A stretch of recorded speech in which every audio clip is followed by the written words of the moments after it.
because of the nature of this holiday weekend, July 4th. And as Debbie has already mentioned and will mention later, we have this big celebration outside, fiscal year. It's also a holiday weekend. Because this weekend is such a big deal, I thought I'd take the chance to tap into the holiday and share a story, because this is a significant holiday for us as Americans. This is our national independence, right? And we appreciate the people who have fought to give us our national independence and freedom. And so we're going to take some time to share two things. First of all, one of my favorite Bible passages. And I say that loosely because I have a lot of favorite Bible passages, but this is today's favorite Bible passage. I'm going to share that with you. And then I'm going to share with you a story from history, from our United States history. Because of the holiday, I thought it was a good time to bring the story out. And I love to tell stories. So if you don't know this about me, there was a time in my life when I was younger when I taught high school history in a private school. And my favorite history course to teach was U.S. history. I love U.S. history. And so because of that, I'm going to share a story today from U.S. history that I love. And if you hate history, maybe you can learn to love it. And if you love it already, you might know the story, but I want to share it with you. I shared it a couple of years ago, by the way, around the same time, but it was during COVID. And everything was chaos, and we had been shut down and locked down for a couple months, and it was just a really weird time. I wanted to bring the story back with this passage and talk to you about it a little bit today as we discuss the topic of uncivil liberties. Uncivil liberties. And so I hope that you'll get something from it. But let me begin with our passage of Scripture. We're going to read some verses now, discuss them. We're going to then come back to them and read them again at the end. We're going to look at them twice. And so let me start with them here. And it's found from Paul's letter to the church to churches in Galatia. And in Galatians chapter 5, I love these verses. Here's what Paul says, verse 13. For you have been called to live in freedom, my brothers and sisters. Now, when Paul is speaking about freedom, he's not speaking about, he's not speaking about political freedom or national freedom. They didn't have that kind of freedom going on then at all. There was no democracy in the area where Paul was living at all. That's not what he's talking about. He's referring to spiritual freedom. He says, you have been called to live in freedom. And the whole letter to the churches of Galatia was talking about how that they were no longer under the bondage of the law that was given to them as a nation. Of course, he's written to a lot of Gentiles as well. And he's saying, we have these laws that were given that all they did was produce death and remind us that we come short of the law, and they brought condemnation by our failure to keep the law. But Jesus died to pay the price and shed his blood and redeem us from the curse of the law. And we're not under the law, we're under grace, and that's a wonderful thing. And Paul's reminding them of that spiritual freedom that they have, and the whole letter's about that topic. And he says here, you have been called to live in freedom, my brothers and sisters. And then he adds this, but don't use your freedom to satisfy your sinful nature. So in other words, he says, listen, don't use your freedom to say, well, hey, I'm not under the law. I've been set free. I'm free. So now I can kill somebody if I want to. I can cheat on someone. I can cheat with someone if I want to because I'm not under the law. I'm free. You right? I could be self-serving. I can get myself ahead. I could be selfish in my own aspirations and goals. I could be unkind to somebody. I can be dominant. I can be arrogant. I can be rude. I can be unkind, ungracious, unforgiving, whatever it may be. It doesn't matter. I'm free. I'm not under the law. And Paul says, don't use your freedom to satisfy your sinful nature. We're called to something better. He says next, instead, use your freedom to serve one another in love. And what he's doing is he's pointing to what Jesus modeled when Jesus walked this earth. He says, look, this is what it means to be a Christian. Use the freedom you have. And right, freedom isn't there to serve. I was free from bondage, so I don't have to serve anymore. I can serve myself now. And Paul says, but we were given our freedom because someone, God, served us. And when we're free from the bondage of our sin and the wrong, we are free to take that liberty to do the same thing and follow him and use our ability to serve others to bring them freedom and to bring them better. So use your freedom to serve one another in love. And then he adds this in verse number 14. He says, for the whole law can be summed up in this one command: love your neighbor as yourself. This is a big deal. Because to the astute Bible person, especially in that day, they may have said, excuse me, Paul, you got this wrong. The great commandment was to love the Lord your God with all your heart and soul and mind, and love your neighbor as yourself. So you missed it. You missed the first part, the most important part. To which, if Paul was told that, he would say this: that the great commandment was a summary of the Old Testament, of the ancient Hebrew scriptures that the Hebrew people had in coming in, that was established under Moses and the law. That whole law and the prophets that followed, everything they taught was summarized under what he called the Great Commandment. All their laws: love the Lord your God, love your neighbor as yourself. And Paul didn't say one was more important. He said they were equal. They were like each other. And it's important because we sometimes think we can love God without loving our neighbor as ourselves, but the truth is you can't. And that's why Paul here was speaking from Jesus' new marching orders. Remember Jesus, before he went to the cross, sat in the upper room and said to his followers, hey guys, I'm giving you a brand new commandment. If he wasn't God himself, everyone should have left the room for heresy. You don't give a new commandment. They already had the commandments. But here he was saying, I have the authority to do so. I'm going to validate that on a cross and an empty tomb in a couple days here. But here's a new commandment: love each other as I have loved you.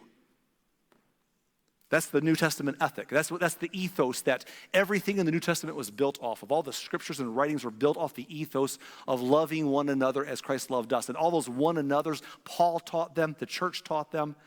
They covered all the old commands also thoroughly.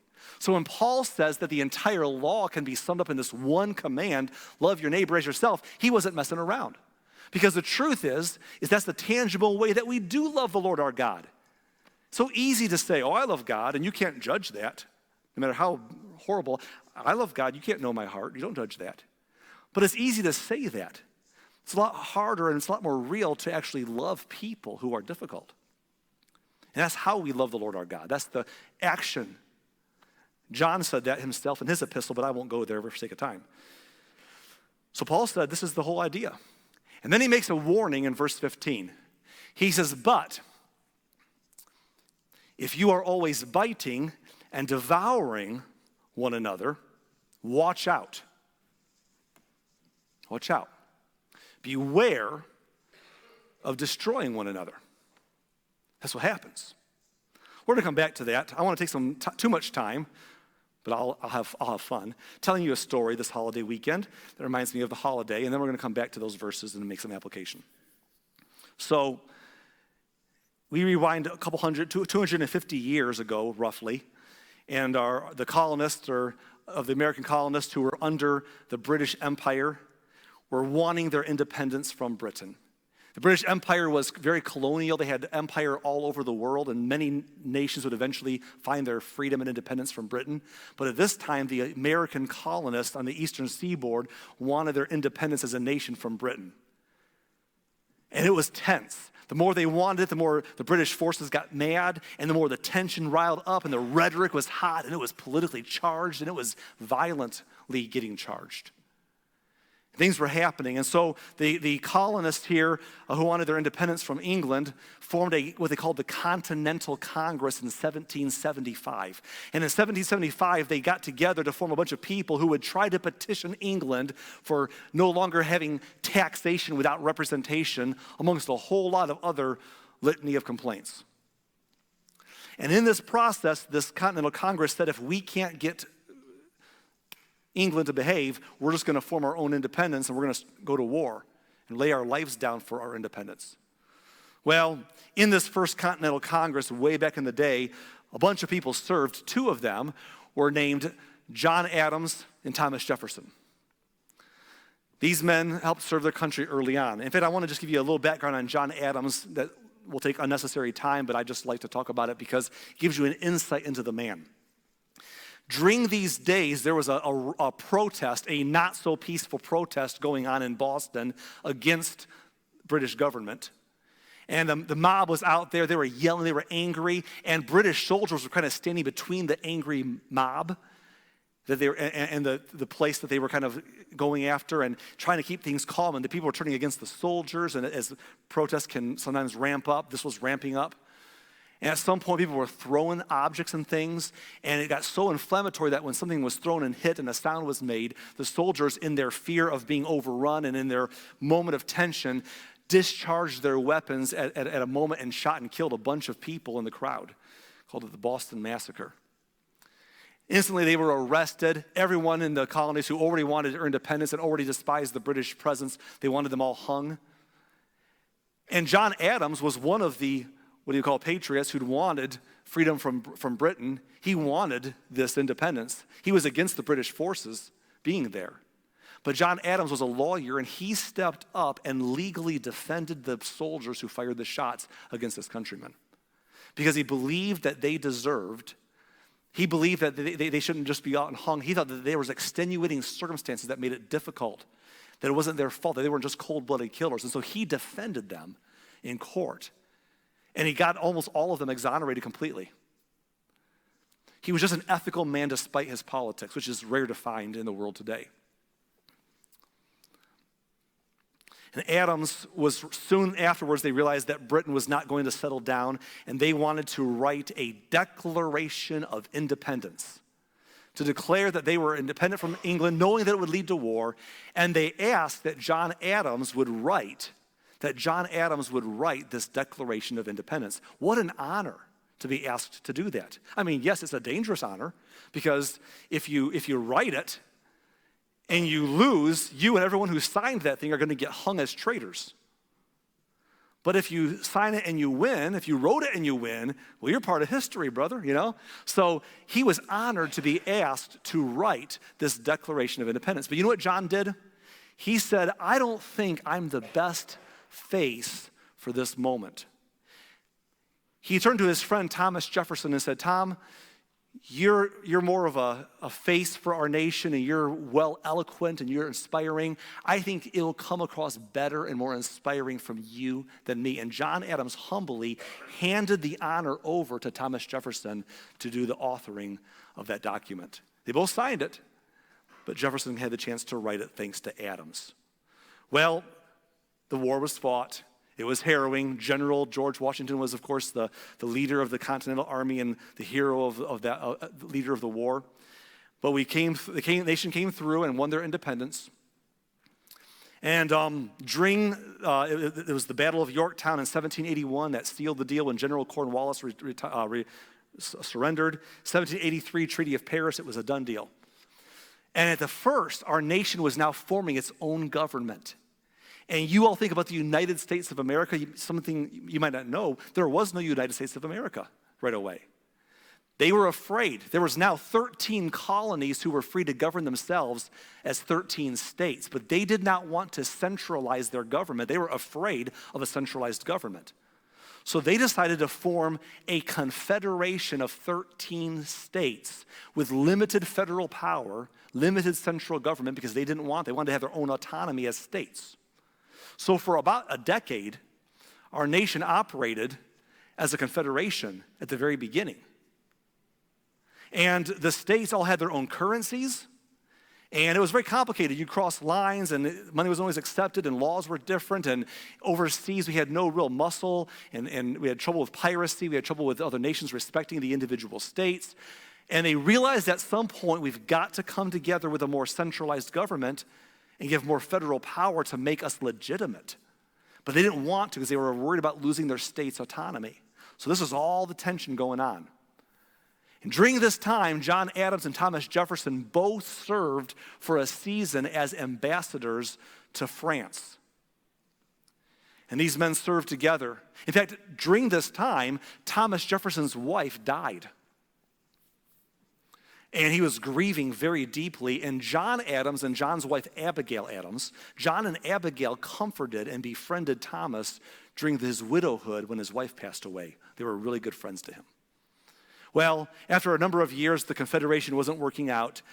Others were brought in like James Madison to help write a new constitution that would give more of a federal centralized government power to the states, over the states. But also at the end adding a Bill of Rights to protect individual and state freedoms.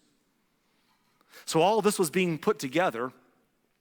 And when they got it together, they asked their first person to be president, and they voted overwhelmingly for General George Washington to become the first president of these new United States.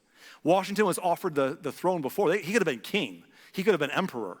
But he turned it down, talked the military out of leading, and said we need to give democracy to the people. And now he's the first president. And guess what Washington did as a president? He picked some of his friends and the people who served in those areas to lead important roles. For example, John Adams became the first vice president serving under Washington. Thomas Jefferson became the first Secretary of State serving overseas.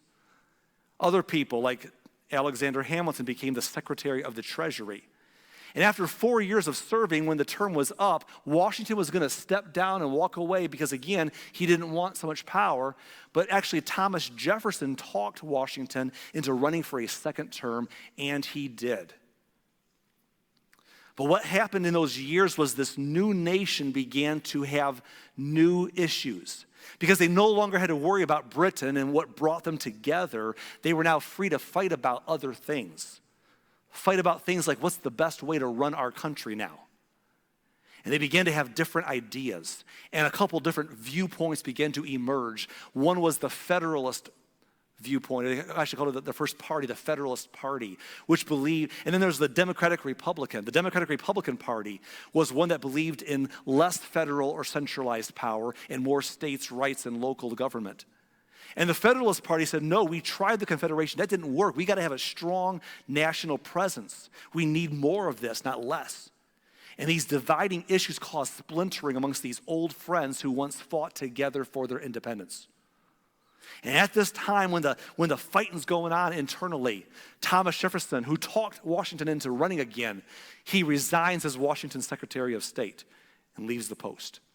And when Washington finished his second term, he made a decision that has echoed through history. George Washington finished his term and said, I will not run for a third term. We don't need anyone in this position of power that long. And he started a precedent that a president would only run for 2 terms and be done. And every president after him who was popular and won 2 terms, there was no rule. There was no rule in the law that you had to do that. But Washington set a precedent that every single president after him chose to honor as he set the precedent first, that they would stop after 2 terms and be done. Until one president finally said, I'm going to keep running. Anyone want to tell me who that was? Yes, Franklin D. Roosevelt. He actually ran for a third one, ran for a 4th term in one, and died in office in his 4th term. And it was after Roosevelt did that the presidencies following him, they finally passed into federal law, okay, we're going to take Washington's precedent and make it law from now on, 2 terms only. That was the change that was made after that. Although what's interesting about that is that, and I hope no one would ever challenge that again, we'll see, but it's law now. But anyhow, Washington stepped down after 2 terms, and so John Adams decides to run as the Federalist Party nominee. And his old friend, Thomas Jefferson, decided to run as the Democratic Republican nominee. And it was ugly. I know everyone thinks that ugly politics started this last year or 10. It was ugly. It was ugly. In fact, by the time it was over, John Adams won the presidency barely. And this is crazy, and maybe this doesn't interest you, but it's fascinating to me. The laws were new. No one had precedent for what to do. So guess how the laws worked? The laws worked back then because they didn't have a better plan yet. They hadn't thought it through, that the person with the second most votes would become the vice president. So in this hard race, John Adams barely won, became the president, and Thomas Jefferson, his opponent, became the vice president. Awkward, okay? And it was not a pretty 4 years. Jefferson became very critical of his former friend, who gave him the chance to write the Declaration of Independence, who stood by him when his wife died. But Jefferson is angry politically. Jefferson tore down his president as vice president vocally and consistently. And Adams began to quit trusting Jefferson's voice. Adams began to talk to his wife Abigail, who was brilliant, by the way, brilliant woman, and his other friends, and listen to them more than anybody else. And he had some bad advice given to him because there was so much national people writing articles that were against the government. So John Adams actually passed what was called the Alien and Sedition Acts. He was encouraged to do so. It was a horrible decision. Basically, what this meant was if you were a foreigner on our turf and you criticized the government, we have you deported and kicked out of the country, never to come back. And if you're a citizen of our country and you criticize the government, we can put you in prison, bless God. Obviously not a very popular move amongst the constituents, right? And of course, Thomas Jefferson became more critical, and this buried Adams. In fact, Tom Jefferson and James Madison introduced the Kentucky and Virginia resolutions. What were those? Those were resolutions that talked about nullification and secession. Basically, that if a state, they said, if a state decides that it does not want to follow a federal law for the country, that state could nullify it and it doesn't count there. Which led to the next step, if they try to force us, we can secede from the Union. And secession was a big deal for a long time. It almost happened several times way before the Civil War ever took place. And it was hot and it was ugly. And Adams finished his 4-year term and ran again. And guess who he ran against him in the next term? It was Adams and Jefferson once again. Old friends, bitter rivals. Jefferson runs hard. It was a critical, nasty campaign, especially against Adams. And the populace was behind Jefferson, and he blew him out of the water. Jefferson crushed him in the election. Humiliated him, really. In fact, it was, you know how it goes after the election, there's a couple months later, there's an inauguration day. And George Washington made it his custom when he finished his term to stay in town for the inauguration of the next president. But John Adams couldn't bring himself to do it. Early that morning of the inauguration, he got up and left town quietly and early and didn't even stay for the inauguration, which is very seldom happened a couple years ago again. Very seldom has happened in history, but he left. And those two guys, Jefferson and these very good friends at one time, did not speak to each other for the next 12 years, not one word. And the country got wacky at that point.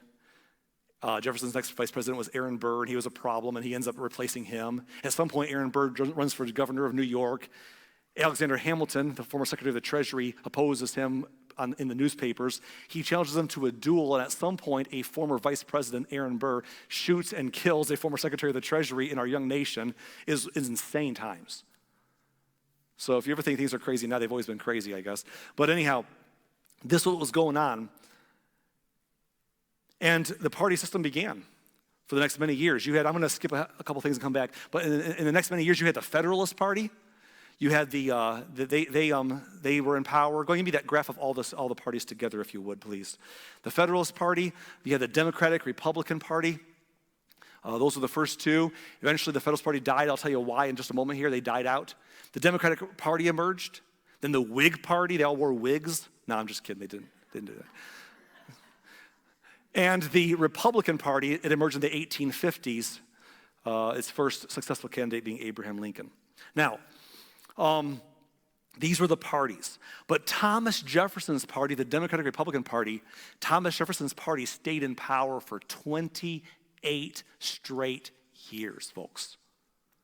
I mean, it was him for 8 years. He picked his successor, Madison, picked his successor, Monroe, all the way down 28 years of that party and his influence in who led the party for the next 28 years. And what's interesting in this ugly time, in this time of these two guys not talking to each other, some interesting things happened. First of all, Jefferson, who was highly critical of John Adams and against his Federalist mindset, once Jefferson became the president, he began to understand how necessary that actually was. And Jefferson began to adapt, because once you're in the chair, it's a little easier to understand and not be so critical when you have to do it yourself. And after a while, he became quite federalistic himself in many policies. In fact, the Louisiana Purchase, which greatly expanded our nation's boundaries, buying the land from France, from Napoleon, that was Jefferson's move, and it was very much of a federalist move, even though he opposed that when he was running against Jefferson, Adams. So he came full circle when he had to sit in the chair.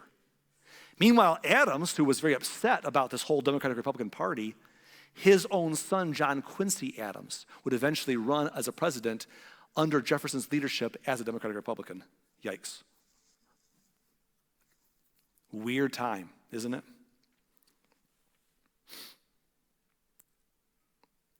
12 years those guys didn't talk. What changed? What changed was the War of 1812 changed. While the country's infighting with each other, all of a sudden,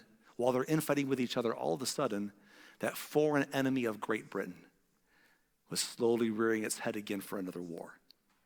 And all of a sudden, the independence they had won was in danger again as they were at clash for the next couple of years on our soil, once again on U.S. soil, fighting against British forces for their independence.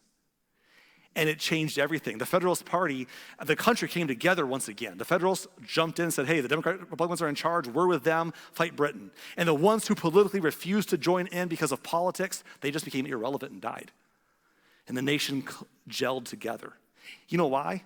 It was hard to stay divided when the British forces walked into our Washington, D.C. and set the Capitol building on fire, burned down part of the newly reconstructed wing, set the president's mansion on fire. James Madison was president.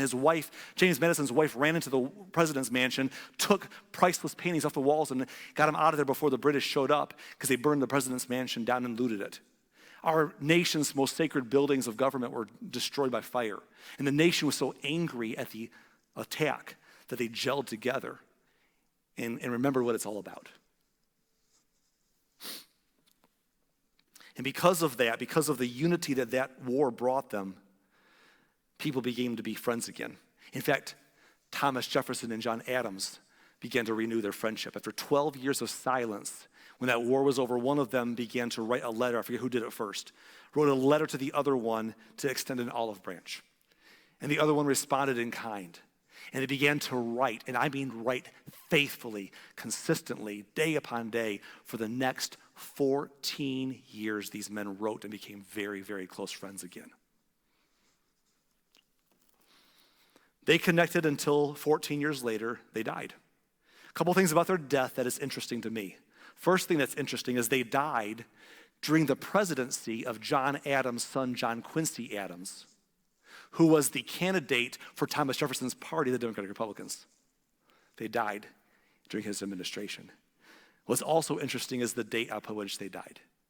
The most important date in the United States history at that point was July 4th, 1776. The day that John Adams could have written the Declaration of Independence, but gave the honor to his friend Thomas Jefferson, who wrote it instead, and they both signed it on July 4th, 1776. So it brought them together early on.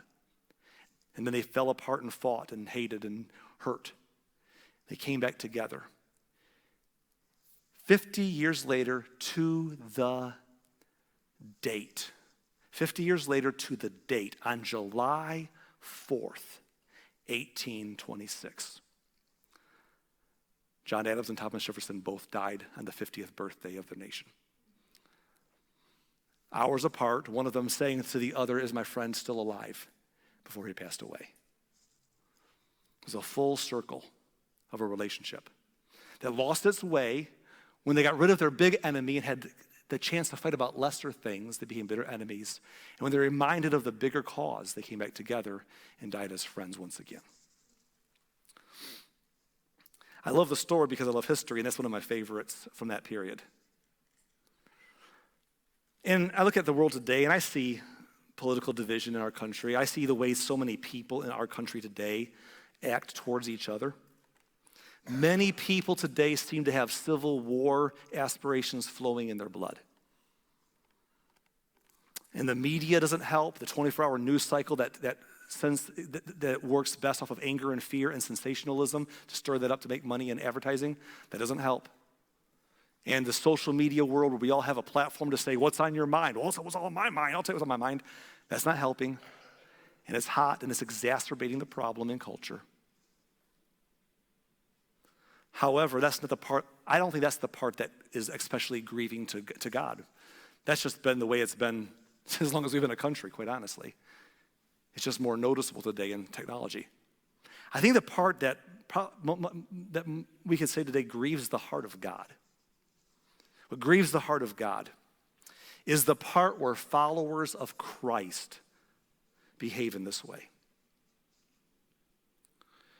I have watched the church for the last several decades turn into a movement like the moral majority and religious right and whatever else may go out there to push to decide to marry the mission of Jesus Christ to a political agenda.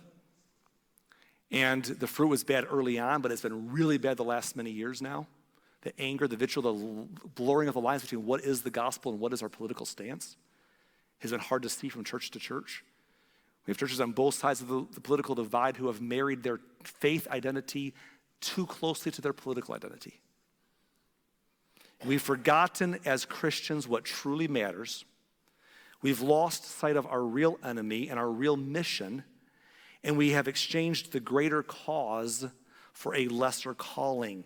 Like the men in this story I just told who lost sight of their greater cause in finding independence. And once they had their freedom, they could fight with each other over all the other stuff until they were reminded about the greater cause once again to bring them back on point. The church almost needs a wake-up call because we've been so off point. Getting involved in enjoying our freedoms and getting involved in lesser causes than the gospel. We have a mission to seek him first and his righteousness, his kingdom, to spread the good news of love to other people, and we've lost sight of that. And while we've been fighting over lesser issues within our liberties, atheism has been on the rise in the West, agnosticism has been on the rise in the West, and we've lost our ground because the church has lost its identity a long time ago. And in doing so, we have alienated so many people whom we should be trying to reach. We've alienated many people. Every time you take a position that's political, married with your faith, that's fine. Forget your faith for a minute. Anytime you take a political position, you alienate half of the audience that you could possibly reach. Because everyone's divided about down the middle, give or take at any given time. And when people who are Christians and churches take their energy to get involved in the political fray of earthly kingdoms, we cut off half of our audience, depending on which side of the political aisle we're on. Cut off half of our audience to say, don't listen to anything else I have to say because I just lost you over my politics and my disagreement with you and my harshness, because we're very critical. We're very meme-driven, soundbite-driven, zinger-driven, arrogant, angry culture with people we don't even know that well, but we're just against. And so we've lost half of our audience when we go into that lane. And the other half of our audience that we still have, quite honestly, we've ruined them. Because people start to think, oh, you know what it is?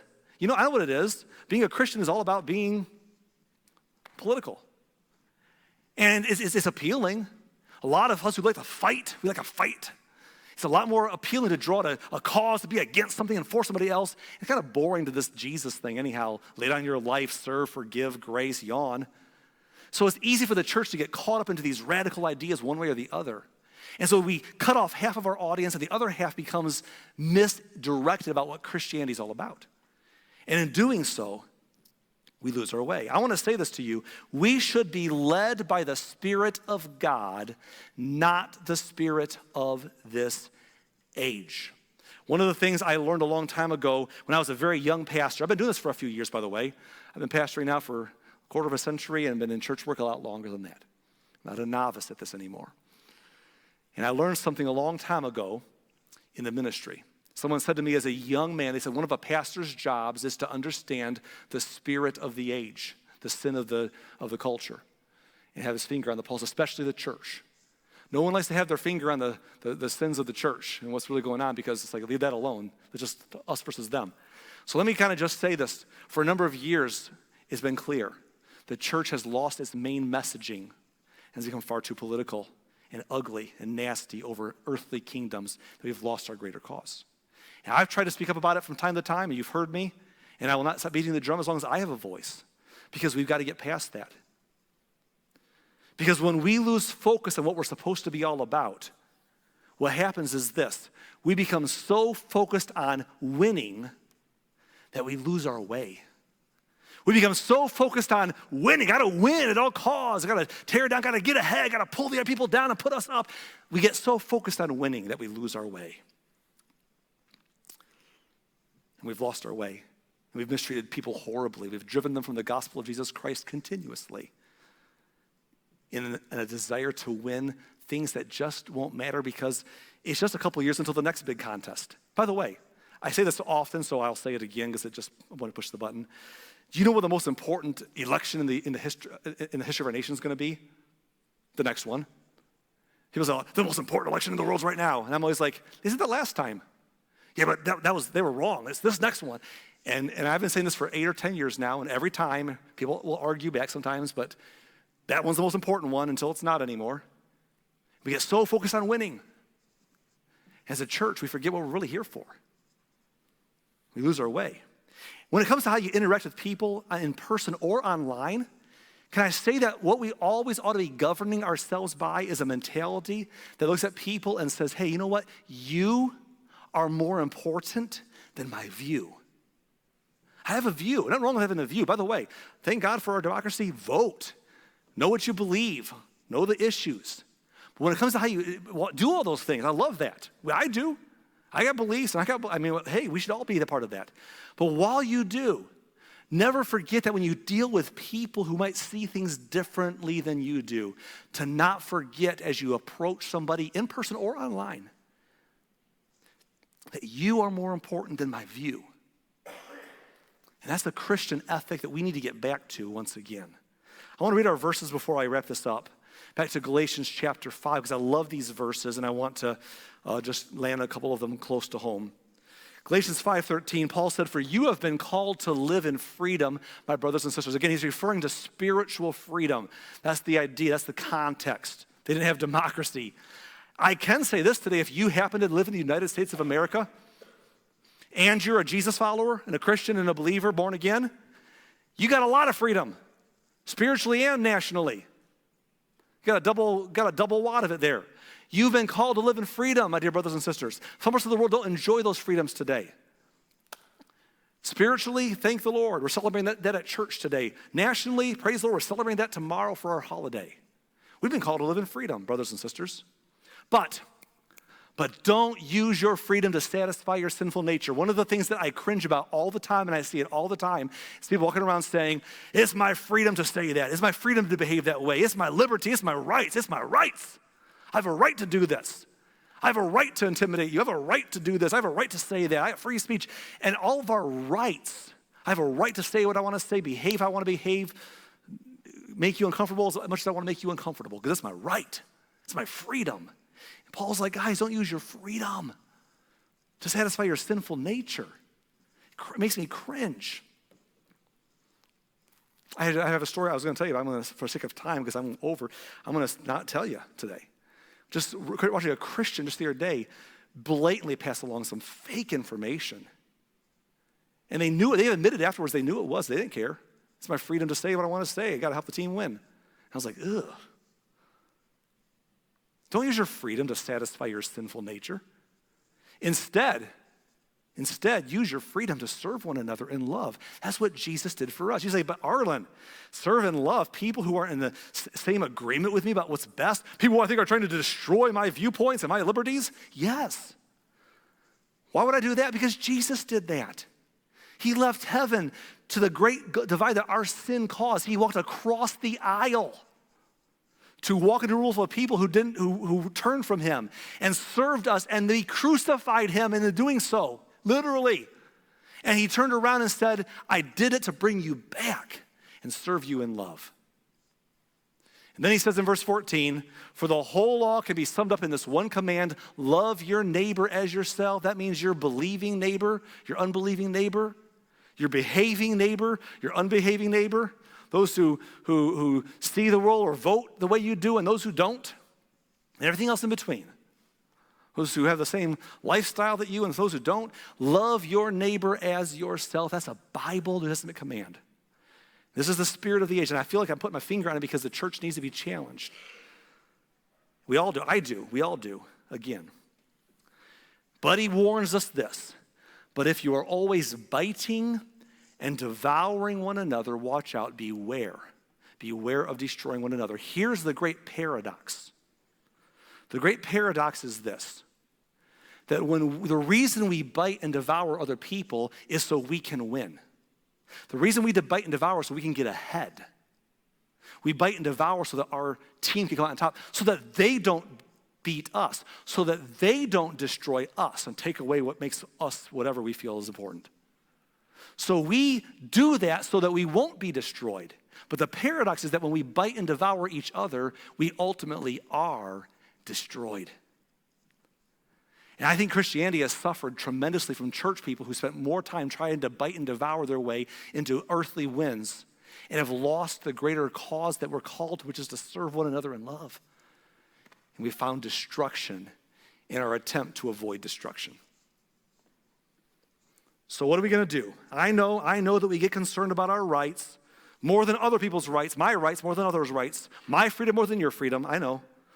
Let's not wait till the true enemy becomes too large of a threat before we get back on the mission. Closing statements. Freedom allows us to fight against those we once fought beside. That was Jefferson and Adams and a whole lot of people who once fought side by side in a greater cause, but then they got freedom and now they could fight against each other. Freedom. We love our freedoms, don't we? Freedom allows us to fight against those we once fought beside. But listen, love requires us to fight for even those who fight against us. And that's not a popular message. But neither was the cross that we're called to take up and follow Jesus. And that's exactly what he did. That's exactly what he did. He served those who hated him. He served the world who needed him. He served the world who crucified him. If we can't see the heart of Jesus in our actions anymore because of our vitriol for other kingdoms and other causes, we've lost our way. Love requires us. Freedom allows us, but love requires us to do something better. And I want that to be our culture here. I've been in church world all my life. Not only have I pastored a long time, I've been a pastor's son before that. And I've got a lot of pastor friends. I've been involved in a lot of church leadership structures. And all my life, this is my world. I get this world very well. And I'm going to tell you something I know. We've lost our cause over lesser issues. Being loud and proud and arrogant about the wrong things. So some time ago, we made our vision statement at Lighthouse Church to reflect where we're trying to go. And if you don't know our vision statement, you ought to know it. It's where we're going. And if you want to be a part of the journey, this is kind of what we're trying to do here. Our vision statement says, for far too long, the church has been known for what it's against. We want to be known for what we're for. We are for Cedar Lake. We are for our community because God is for our community. We are for people because God is for people. We love, and we want to be known for what we're for. We want to be known for it. We want to be centered on it. We want to be serving from that place. We want that to be our passion, our mission, our cause, what runs through our veins and beats in our heart. What drives us, what gets our passions stirred is serving. Or as Paul said it this way, use your freedom to serve one another in love. That's the way forward for those who call ourselves not just church attenders or quote-unquote Christians, but genuine Christians or Christ-like people or Jesus followers. That's what it looks like. And by the grace of God, I want our church to be a church that models after our Savior in how we operate in the culture within which we live. May it be so.